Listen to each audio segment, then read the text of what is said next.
하나님 말씀은 우리가 베드로전서 4장 7절로 11절입니다. 베드로전서 4장 7절로 11절.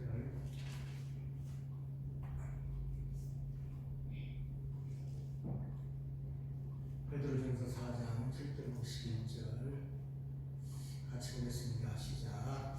만물의 마지막에 가까웠으니 그러므로 너희는 정신을 차리고 근신하여 기도하라.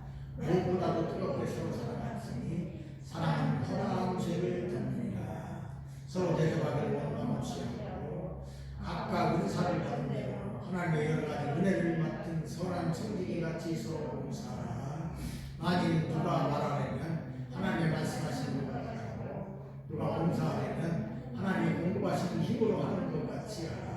이는 범사 예수 그리스도로 말미암아 하나님의 영광을 받으시게 하려 함이니 그에게 영광과 권능이 세세에 복하도록 있느니라. 아멘. 오늘 영적으로 깨어있자 그런 말씀입니다.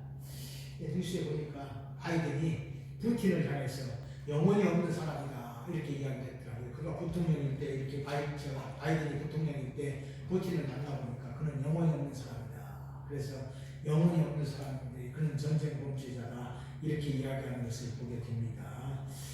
세상이 이렇게 돌아가는 것을 보면 참 이거 어떻게 돌아가는 것인가. 어떤 때는 우리가 참 무섭기도 할 때도 있고 우리나라는 앞으로 어떻게 될 것인가 또 이런 생각도 해보게 됩니다. 사실 이제 푸틴이 우크라이나를 침공하는 것이 명분이 있어서 한 것도 아니지 않습니까? 그때 자기 말을 잘 들으라고 황제로서 이렇게 자기 어떤 지위를 나타내려고 하는 이런 교만으로 인해서 일어난 것입니다. 수도 없이 사람을 죽이면서 이유 없이 죽입니다. 우크라이나가 러시아에 뭐 잘못한 것도 없잖아요. 피해준 것도 없습니다. 그럼에도 불구하고 이렇게 전쟁을 하는 것을 보면 참 너무나도 참 어이없음도 보게 되고 영혼 없는 그런 인간들 참으로 교만해가지고 사람을 함부로 죽이는 그 공산주의자들, 독재자들의 모습을 우리가 보게 됩니다. 그러면서 또 한편으로는 우리나라라고 전쟁이 없을 법도 없을 텐데 우리는 과연 어떤 삶을 살아야 될 것인가 또 이런 생각도 해보게 됩니다. 물론 하나님의 은혜가 있어야 됩니다.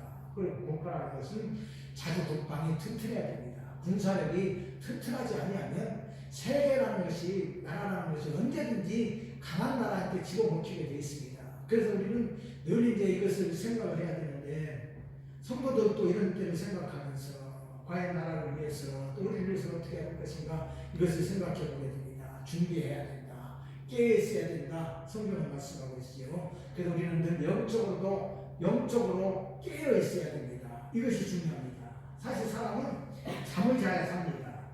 인생의 대부분이 이제 3분의 1을 우리가 잠으로 보낸다. 이렇게 이야기해도 과언이 아닙니다. 일반적으로 사람들은 6시간에서 대개 한 8시간 이렇게 자는 것 같습니다. 물론 그냥 4시간, 5시간 이렇게 자고 사는 사람들도 있긴 있더라고요. 근데 뭐 4시간 자가지고는 좀 힘들고 그저 한 5시간 이렇게 뭐 6시간 하여튼 6시간 이상은 자야 되지 않나 이런 생각을 갖게 됩니다. 또 그런 말씀에서 좀 죄송합니다만 옛날 김대중 대통령이 잠을 4시간 이상 안 잔다 그랬습니다. 그런데 그분이 4시간 딱 저녁에 잠을 자고 낮에 잠을 잡니다. 낮잠을 자는데 차를 타고 와다가도 자고 또 이렇게 점심을 먹고 나서 자기 또 이제 이 의자에 이렇게 기대갖고도 잠을 자고 그런다고 그래요. 그래서 잠깐 잠을 잔다 이렇게 이야기를 하는데 이제 전반적으로 보면 사람이 그래도 한 6시간 정도는 자야 되지 않나 이렇게 이제 생각을 하기도 합니다. 이렇게 많은 시간을 우리가 이제 잠으로 보내기도 하죠. 그래서 또 한편으로는 잠이 참 중요합니다. 사람이 잠을 못 자면 힘들어요. 저도 이제 잠이 많은 사람 중에 하나입니다. 우리 집사람 잠을 참 덜 자는데 저는 잠을 많이 자요. 그래서 어떤 때는 잠이 모자라면 너무 힘듭니다. 머리도 아프고 찌뿌도 하고 그냥 겨울나지도 안 하고 힘들어요. 그래서 저는 이제 잠을 잘 이렇게 자려고 노력을 합니다. 요즘은 이제 하나님께서 은혜를 주셔가지고 그 잠을 참 잘 자는 편입니다. 누우면은 또 그냥 뭐 이제 좀 늦게 잠들 때도 있지만 오랜 시간 안 걸리고 잠을 자는데 깊이 잠을 자요. 원래 제가 참 깊이 잠을 못 자는 사람입니다. 근데 요새는 참 하나님의 은혜로 이렇게 깊이 잠자는 건데 잠을 자는데 그것도 너무 감사해요. 잠을 잘 자야 건강합니다. 사실 잠 잘못 자면은 너무 어려워요. 육체적으로 정신적으로 많은 어려움을 겪게 됩니다. 그래서 잠을 잘 자야 되지요. 잠 못 자는 분들은 기도하십시오. 그리고 늘 하나님께서 잠을 주시도록 기도하고 성경을 보고 그러시기를 바랍니다.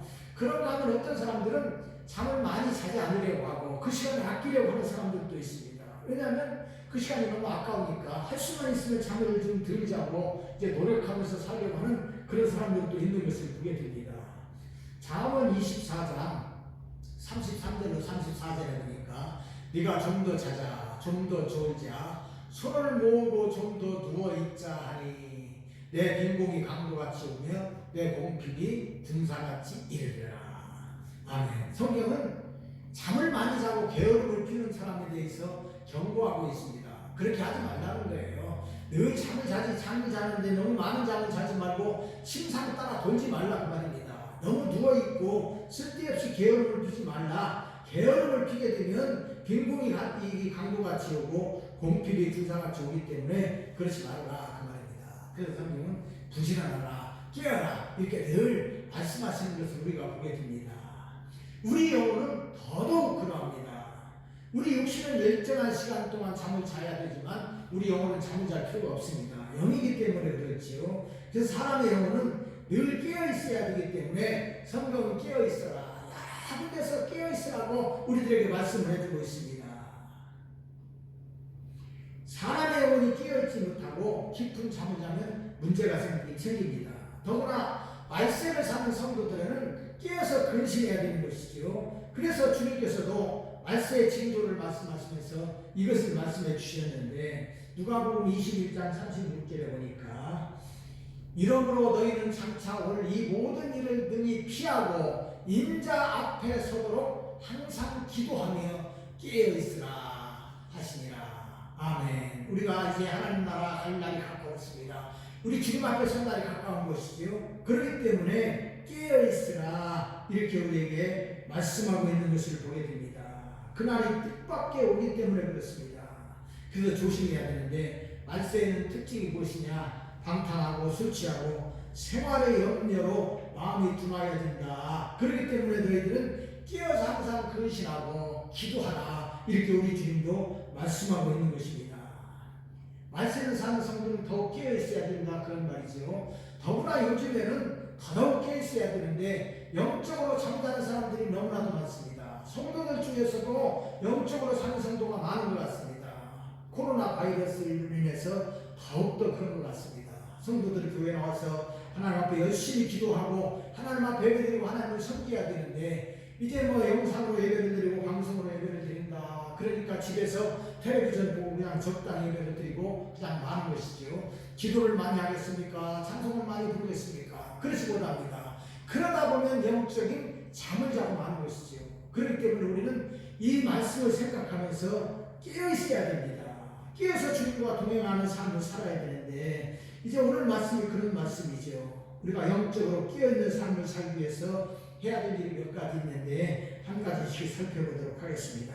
첫째로 정신을 차리고 근신하면서 기도해야 됩니다.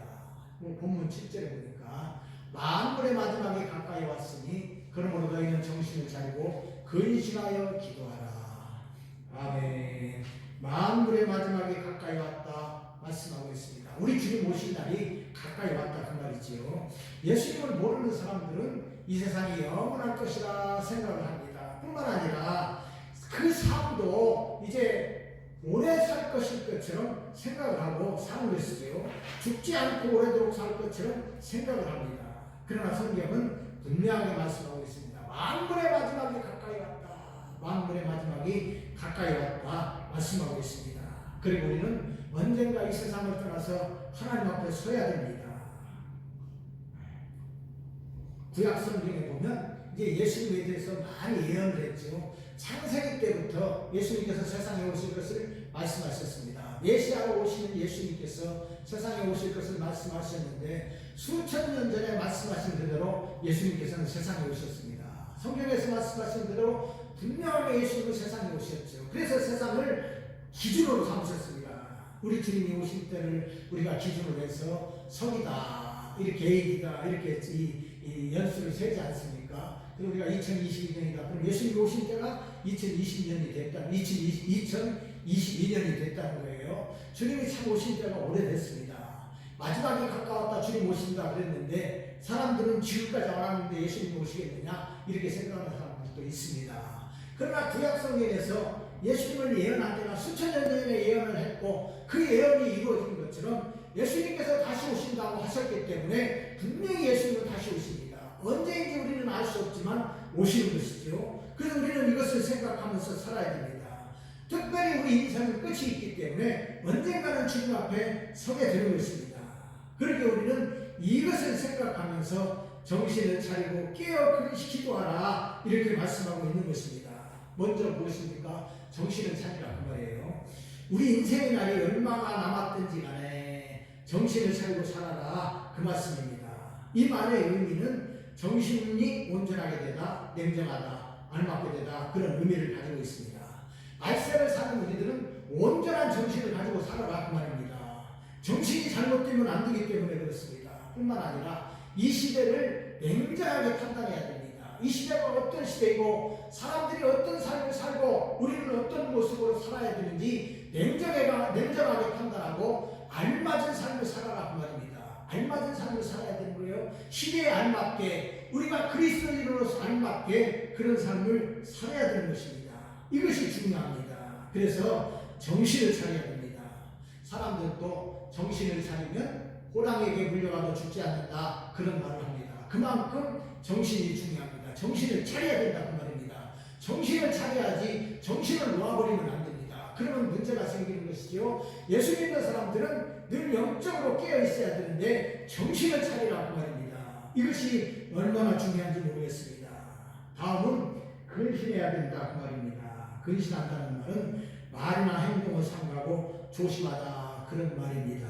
그래서 성경에서는 자제하다 그런 의미를 가지고 있습니다. 무절제한 생활을 버리고 깨어 있어야 된다 그런 말씀입니다. 깨어 있어야 되죠. 우리가 중심을 잡고 살아가야 되는 것이 바로 이제 근신하는 것인데 중심을 잡는 것이 무엇이겠습니까? 하나님 말씀으로 중심을 잡아야지요. 세상은 중심을 잡을 수가 없습니다. 이리 흔들리고 저리 흔들리고 세상 풍조는 나날이 변합니다. 그러므로 우리는 우리 주님의 말씀을 가지고 중심을 잡아야 되는 것이죠. 그래서 하나님의 말씀을 굳게 잡고 그대로 살아가야 되는 것, 이것이 바로 자제하고 근신하면서 살아가는 우리들의 삶입니다. 또한 더욱 중요한 것이 무엇이냐? 정신을 차리고 근신하여 기도하라 말씀하고 있습니다. 기도하라 그 말이죠. 기도해야 됩니다. 말세가 다가올수록 예수님이 오실 날이 가까울수록 우리는 더욱더 기도해야 됩니다. 우리가 또 하나님 나라를 바라보면서 살아가는데 뭐 여기 계신 분들은 한 사람만 빼고 나이가 다들 많지요. 그럼 어떻게 됩니까? 나이가 많으면 많을수록 더 기도하면서 살아야 됩니다. 열심히 더 기도하는 거예요. 기도밖에 없지 않습니까? 말씀을 붙들고 기도하는 것 말고는 우리가 할 일이 없습니다. 기도해야 됩니다. 아침에 일어나면 기도하지요. 밥 먹을 때 기도합니다. 잘 때도 기도합니다. 그러나 사람이 사는 우리 생활 속에서도 늘 기도해야 됩니다. 쉬지 말고 기도해야 되는 것이죠. 이것이 무엇이냐? 기도는 영혼의 호흡이기 때문에 주님과 늘 기도해야 됩니다. 대화해라 그 말입니다. 대화하는 거예요. 우리가 이제 사람이 살면서 보면은 좋은 사람이 있으면 서로 대화하는 것을 좋아하지요. 대화를 많이 합니다. 여자분들은 그저 남자들이 있는데 쫑알쫑알 되는 것을 좋아합니다. 다들 아니겠지만 그 말하는 것을 많이 좋아해요. 왜 좋으니까. 남자도 마찬가지죠. 무엇인가 말하고 싶어하는 건 아닙니까? 그러니까 우리는 그런 모습으로 우리 주님 앞에 기도해야 됩니다. 늘 깨어서 기도해야 되는 것이 이것이죠. 다 열심히 기도해야 됩니다. 다 기도하는 거예요. 그저 밥 먹고 나면은 하나님 감사합니다. 뭘 하든지 기도하는 거예요. 쪼말쪼말 기도하는 거예요. 마치 그냥 사람들이 보면 아이고 저 사람 미친 사람 같아. 그렇게 생각이 들 만큼 우리는 늘 기도하면서 사는 거예요. 기도밖에 더 없지 않습니까? 그래서 기도해야 돼요. 기도해야 우리 영혼이 깨어있는 거예요. 기도하지 않으면 영혼이 잠을 잘 수밖에 없습니다. 그래서 깨어 근신하는 것이 무엇이냐? 마지막으로 기도하는 겁니다. 기도해야 됩니다. 우리가 늘 기도해야 되는데 에베소 6장 18절에 보니까 모든 기도와 간구를 하되 항상 성령 안에서 기도하고 이를 위하여 깨어 구하기를 항상 힘쓰며 여러 성도들을 위하여 구하라. 아멘. 기도와 간구하되 성령 안에서 기도해라 그 말입니다. 우리가 예수 믿고 이렇게 우리 주님을 모시고 살면 우리 주님이 우리 안에 계시기 때문에 성령이 계신 거예요. 그래서 우리가 성령을 의지해서 기도하는 것입니다. 열심히 기도하고 말씀대로 살다 보면 성령께서 우리 안에 계신 것을 느끼게 됩니다. 그래서 우리가 성령으로 기도하는 것입니다.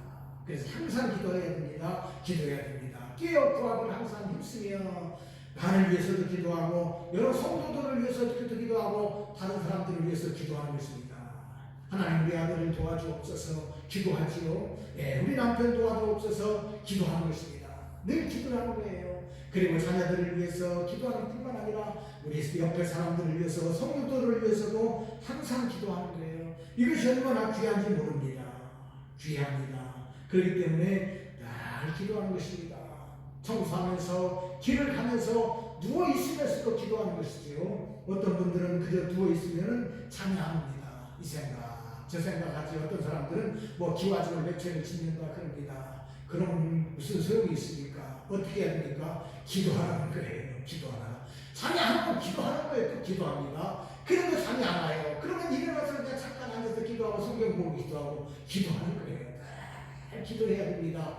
우리 입에서 우리 주님과 그 동행하고 기도하는 그런 삶을 살아야 되는 거예요. 이것이 발생을 사는 성도들의 삶이고 깨어있는 성도들의 삶이다 그 말입니다. 하나님 앞에 기도해야 하나님 도우심을 받지 않습니까? 우리가 주님과 같이 기도해야 주님 앞에 기도해야 주님과 동행하는 삶을 사는 것입니다. 어려움 속에서도 하나님 앞에 도움을 받는 것이지요. 그렇기 때문에 깨어서 정신을 차리고 근신하면서 늘 기도하시기를 바랍니다. 기도가 끊어지는 영적인 삶을 살려주기 때문에 기도해야 됩니다. 하나님의 큰 크신 은혜가 넘치게 될 줄로 믿습니다. 두 번째는 뜨겁게 서로 사랑해야 됩니다. 본문 8절에 보니까 무엇보다도 뜨겁게 서로 사랑할지니 사랑은 허다한 죄를 덮느니라. 아멘. 말세를 사는 성도는 정신을 차리고 깨어 근신하면서 기도해야 됩니다. 그런데 또 중요한 것이 무엇이냐? 사랑해야 된다 그 말이에요. 더욱 사랑해야 됩니다. 말세들은 사랑이 식어진다 그러지 않습니까? 그러니까 우리가 더욱더 기도해서 뜨겁게 사랑하라 말씀하고 있습니다.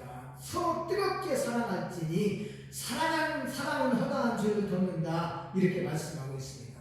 사랑하면 용서가 됩니다. 사랑하면 이해가 됩니다. 죄도 덮어집니다. 그러니까 우리는 뜨겁게 사랑해야 됩니다. 사랑은 아무리 강조해도 부족하지 않습니다. 잘못이 아닙니다. 우리 주님도 이것을 말씀해 주셨는데 마가복음 12장 30절로 31절에 보니까 내 마음을 다하고 목숨을 다하고 뜻을 다하고 힘을 다하여 주 너희 하나님을 사랑하라 하신 것이요. 둘째는 이것이니 내 이웃을 내 자신같이 사랑하라 하신 것이라. 이거보다 더 큰 계명이 없느니라. 아멘. 우리는 하나님의 한없는 은혜를 받은 사람입니다. 사랑 중에 최고의 사랑인 하나님의 아들을 주신 사랑입니다. 우리들을 용서하시고 우리를 구원하시기 위해서 하나님은 그분의 외아들 예수님을 이 세상에 보내셨고 우리를 위해서 십자가에서 죽게 하셨습니다. 그래서 우리를 사랑하신 것 아닙니까? 이 사랑으로 예수님의 십자가 사랑으로 하나님은 자기에 대한 우리의 사랑을 확증하셨습니다. 우리가 이런 사랑을 받고 사는 사람이에요. 그러면 어떻게 해야 됩니까? 우리도 하나님을 사랑하는 것입니다. 사랑은 받고 끝나는 것이 아니라 사랑을 받았기 때문에 우리 하나님을 사랑하는 것인데 힘을 다하고 뜻을 다하고 목숨까지도 다해서 하나님을 사랑하는 거예요. 이것이 우리들의 삶입니다. 뿐만 아니라 이 마음을 가지고 우리가 형제를 사랑해야 됩니다. 이웃을 사랑해야 됩니다. 내 자신같이 사랑하라 주님 말씀하십니다. 계명에서 말씀하신 것이죠. 그렇기 때문에 우리는 이웃과 형제를 바로 하나님을 사랑하는 그 마음을 가지고 사랑하는 것입니다. 이것이 중요하지요. 이것이 가장 큰 계명이요 율법과 선지자들의 강령입니다. 그러므로 우리들의 삶을 중에서 제일 중요한 것이 무엇이냐? 사랑이다 그 말입니다. 고린도전서 13장 1절에 보면 내가 사람의 방언과 천사의 말을 할지라도 사랑이 없으면 소리나는 구리와 울리는 꽹과리가 되고 아멘. 방언을 하고 천사의 말을 할지라도 대단한 능력을 행한다 할지라도 사랑이 없으면 다 소용없는 것이다 그 말입니다.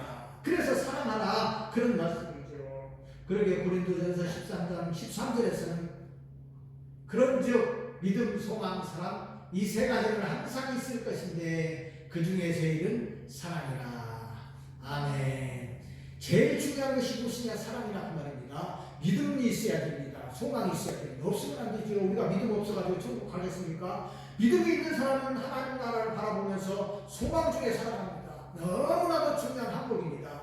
그러나 그것보다도 더 중요한 것이 무엇이냐? 사랑이다 그 말입니다. 사랑이 겸해야 된다 그 말입니다. 사랑이 없으면 안 되기 때문에 반드시 사랑을 더하라 이렇게 말씀하고 있는 것입니다. 이 사랑은 조건 없이 주는 아가페 사랑입니다. 이 사랑이 없으면 다툼이 있고 미움이 있을 뿐입니다. 그래서 잠언 10장 12절에서는 미움은 다툼을 일으켜도 사랑은 모든 허물을 가린다 이렇게 말씀하고 있습니다. 그러므로 우리는 사랑해야 됩니다. 사랑이 있으면 됩니다. 용서하고 이해할 수 있는 것이기 때문에 사랑이 중요합니다. 그러므로 우리들도 사랑해야 됩니다. 이와 같이 사랑하는 사람들이 해야 될 일이 있는데 먼저는 무엇이냐? 대접하라 이렇게 성경은 말씀하고 있습니다. 9절 말씀 본문 9절에 보니까 서로 대접받기를 원망 없이 하고. 아멘. 성도에게 서로 대접하는 일은 꼭 필요한 덕목입니다. 물론 이 성경을 기록하는 초대교회에 있어서 대접이라는 것은 필수 요건입니다. 성도가 대접을 잘해야 되었습니다. 그 당시는 뭐 지금하고 좀 다르기 때문에 베드로나 이제 또 이 사도 바울이나 이 전도자들이 여러 곳에 다니면서 전도를 하게 됩니다. 그러다 보니까 그분들이 뭐 돈이 많이 가지고 다니는 것도 아니고 살림 도구를 가지고 다니면서도 뭐 다니면서 살 수 있는 것도 아닙니다. 그럼 어떻게 합니까? 그냥 다니는 겁니다. 주머니 하나만 가지고 다니라 그러지요. 다 그냥 빈손으로 다니는 거예요. 다니다 보면 먹고 잘 곳이 있어야 되지 않습니까? 그러니까 성도들이 이 사도들이 전도자들이 오면은 먹을 것을 주고 잠자리를 주고 그래서 대접하는 것이 필요했습니다. 그 대접이 꼭 필요한 것이지요.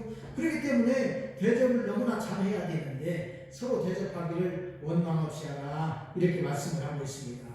대접을 하는 것도 원망 없이 하라 그 말입니다. 서로 대접하는데 원망 없이 하라 그런 이야기죠. 사람은요 주면 꼭 받기를 바랍니다. 왜냐하면 사람 속에 욕심이 있고 어떤 이기적인 어떤 본성이 있기 때문에 주면은 받기를 바라는 것이죠. 내가 남의 제외를 잘했습니다.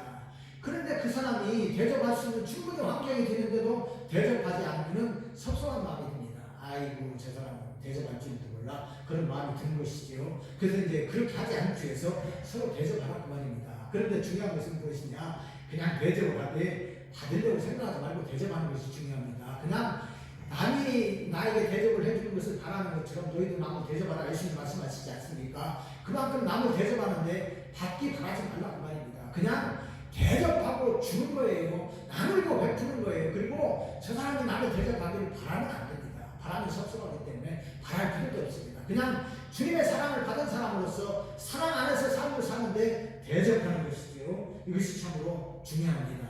또 대접받는 사람들도 너무 무리하게 대접을 받는 것도 좀 안 되는 것이지 않습니까? 그러나 어찌됐든 중요한 것은 내 자신이기 때문에 내가 대접을 하면서도 이제 대접을 받으려고 생각하지 말고 아낌없이 주는 것입니다. 필요한 사람에게 필요한 것을 주고 도와주는 것 이것이 너무나도 필요합니다. 그러게 성경은 대접하라 그런 말씀입니다. 그러면 그 대접하는 사람에게 하나님의 복이 임합니다. 이것이 하나님의 법칙이기 때문에 그렇습니다. 그러므로 오늘 삶 우리들도 늘 대접하기를 힘쓰고 또 남을 도와주기에 힘써서 하나님 앞에 영광을 올려드리며 사랑을 나타내는 우리들이 되시기를 바랍니다.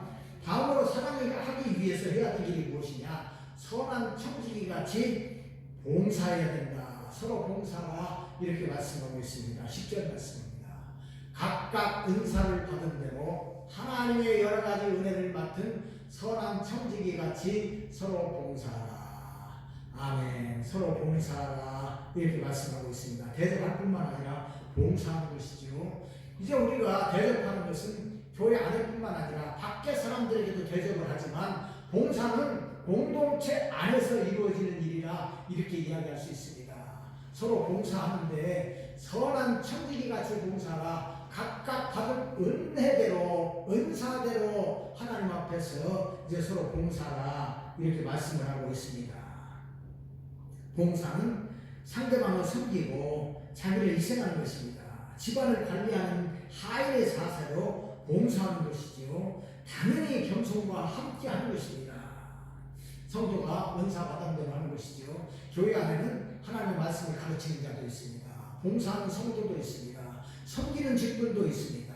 그러나 다 하나님 앞에 사는데 청지기 같은 모습으로 하나 이렇게 말씀을 하고 있습니다. 공동체 안에서 구성원끼리 봉사하는데 서로 봉사하는데 이렇게 청지기같이 하인의 자세로 하나 그런 말씀입니다. 그러면 우리들도 봉사도 잘해야 됩니다. 교회 안에서 봉사를 잘해야 됩니다. 교회 안에서만 합니까? 집안에서 봉사하는 거예요. 우리가 조그마한 어떤 단체에서도 서로 봉사하는 것입니다. 봉사 잘해야 됩니다. 봉사는 뭡니까? 남을 섬기는 것입니다. 다른 사람을 높여주고 내가 그냥 이렇게 해야 될 일을 열심히 잘해서 다른 사람들을 편하게 만들어주는 것입니다. 이것이 봉사하는 것 아닙니까? 그러기 우리는 늘 봉사해야 됩니다. 봉사도 헌신이 있어야 되는 거 아닙니까? 이것이 바로 그리스도인의 삶이고 우리 주님의 가르치심입니다. 억지가 아니라 자발적으로 하는 것입니다. 그래서 우리가 서로 사랑해야 됩니다. 말세는 사랑이 식어지기 때문에 성도의 사랑이 무엇보다도 중요한데 마태복음 24장 12절에 보면 불법이 성함으로 많은 사람의 사랑이 식어지리라. 아멘. 말세에는 불법이 성하기 때문에 많은 사람들의 사랑이 식어진다. 이렇게 말씀을 하고 있습니다. 오늘 시대가 똑같습니다. 우리나라도 참 불법이 성행합니다. 불법이 판을 치죠. 그러다 보니까 어떻게 됩니까? 사랑이 식어지는 거예요. 아이고 저렇게 불법한 사람들, 저런 사람들을 내가 왜 사랑해? 사랑할 필요 없어. 그런 마음이 우리들에게 드는 것이죠. 뭐 세상 사람들은 뭐 이야기할 것도 없고 그리스도인들조차도 그런 마음이 들기 쉽습니다. 불법이 성행하니까. 그래서 주님께서는 사랑이 식어지니까 너희들은 그런 삶을 살지 말고 사랑하면서 살아가라. 그런 말씀입니다. 그래서 서로 봉사하고 대접하면서 살아가는데 많은 사랑으로 섬기면서 살아가라고 우리들에게 말씀해 주고 있는 것입니다. 그러므로 우리들도 예수의 마음으로 더욱더 사랑할 수 있기 바랍니다. 세 번째로 자다가 깰 때가 되었으니까 빛의 갑옷을 입자 이렇게 말씀하고 있습니다. 로마서 13장 12절 말씀을 보겠습니다. 밤이 깊고 같이 읽겠습니다. 시작. 밤이 깊고 낮이 가까웠으니 그러므로 우리가 어둠의 일을 벗고 빛의 갑옷을 입자. 아멘. 말세가 되어가니까 우리는 어둠의 일을 벗어버리고 빛의 갑옷을 입어야 됩니다. 이것이 중요합니다. 이제 우리 주님이 오실 날이 멀지 않았습니다. 세상의 모든 짐들은 우리 주님이 가까이 오실 날이 멀지 않았다. 우리 주님 오실 날이 멀지 않았다. 이렇게 우리에게 징조가 다 이렇게 말해주고 있는 것을 보게 됩니다. 그렇습니다. 우리 주님이 가까이 오십니다. 우리 주님 오실 날이 멀지 않았습니다. 우리의 각자의 끝날도 멀지 않았습니다. 성경에서 모세는 우리가 70이요, 우리 인생이 70이요, 강건하면 80이나 이야기하고 있는데 요즘은 한 10년 보태니까 80이고 90대까지 삽니다. 그럼에도 불구하고 그날이 멀지 않은 것입니다. 90 지나고 100이 지나면 100살이 살면 많은 오래 사는 인생입니까? 별거 아니지 않습니까? 옛날에는 우리가 무드슬라는 969세를 살았으니까 1000년을 살았습니다. 그래도 짧은 인생이었어요. 하물며 우리가 100년도 못 사는 인생은 얼마나 짧은 인생입니까?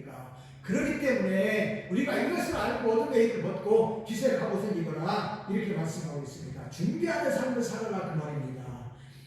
어둠의 일이 무엇인가? 어둠의 일을 가지 말라고 그러는데 로마서 13장 13절에 보니까 낮에와 같이 단정행하고 방탕하거나 술 취하지 말며 음란하거나 호색하지 말며 다투거나 시기하지 말고 말씀하고 있습니다. 어둠의 일이 무엇이냐고 말은 그러면은 방탕하거나 술 취하는 일이라는 말입니다. 방탕한 것이 무엇입니까? 방탕한 것. 방탕한 것은 취해서 사는 것이나 마찬가지입니다. 술에 취하기도 하지만 술에 취하지 않고 이제 훔쳐버리면서 사는 방탕한 사람들이 많은데 세상에 취해서 살고 자기에 취해서 살고 권력에 취해서 사는 사람들, 이 사람들이 다 방탕한 사람들입니다. 다 방탕하지요. 세상에 취하면은 거기에 빠지기 쉽습니다. 요한 1서에서 말씀하신 이생의 자랑과 한목의 정욕 이런 것들이 다 세상적인 일 아닙니까? 어둠에 속한 것들입니다. 세상에 취해 살면 이렇게 되는 것이죠. 권력에 취해 사는 사람들은 어떻습니까? 권력에 취해도 그거 뭐 방법이 없습니다. 술에 취한 것보다 더 많은 것 같아요. 권력에 취하면 거기에 아주 달콤해가지고 그것을 쫓아다닙니다.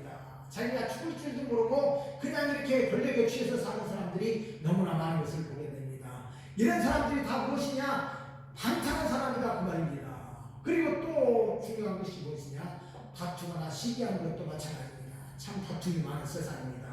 서로 참 많이 다툽니다. 왜 그렇게 다투는지 모릅니다. 뿐만 아니라 시기하기를 좋아합니다. 시기합니다.